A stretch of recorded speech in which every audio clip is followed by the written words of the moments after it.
California, California. Correct. Well done. Thank you. California is a state in the United States on the west coast, but there's an Upper California and a Baja California, a Lower California, which is in Mexico. The origins of the word California are very intriguing because it doesn't mean anything.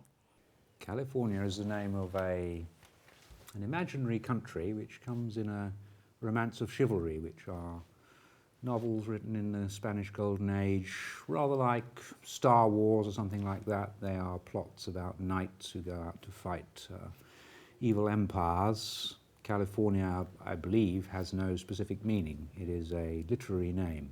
But the interest of it is that the conquistadors who arrived in America had dreams that they were living like knights errant and spreading the word of God as a crusade.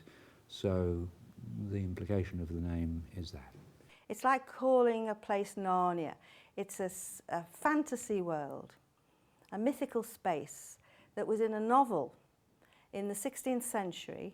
When the Spaniards arrived in the Americas, sometimes they gave names which were religious. Sometimes they gave the names of their own towns. So there are places in Latin America and indeed in North America too that have names that are names from Spain.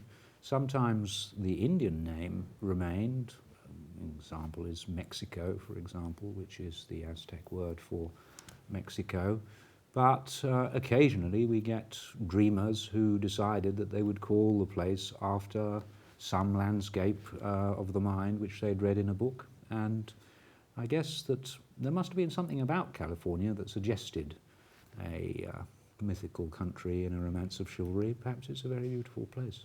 The novel was called Las Sergas de Esplandian, which is the Adventures of Esplandian. These were very famous books. The Sergas de Esplandian, which is the name of this particular book, was a continuation, so it's like Star Wars 3, if you like.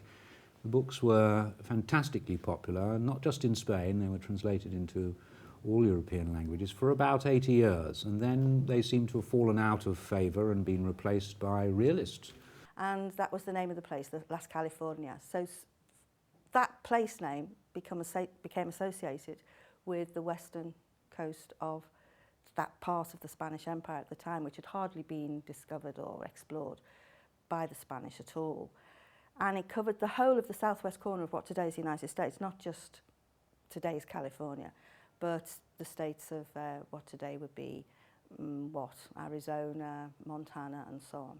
I have not read the whole book. They're very long, rather tedious. The most famous one, Amadís, is one that people in my profession read.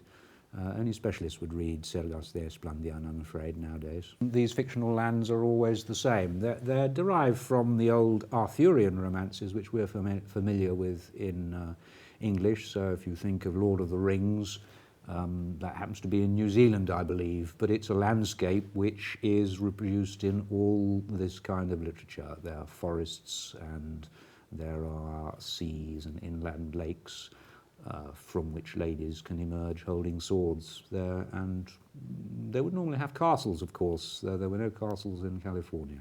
You use the Star Wars analogy, so California's just a made-up place like Hoth or Endor or something. Absolutely, absolutely. But imposed on a country which we should remember was inhabited by other people who had their own names for it.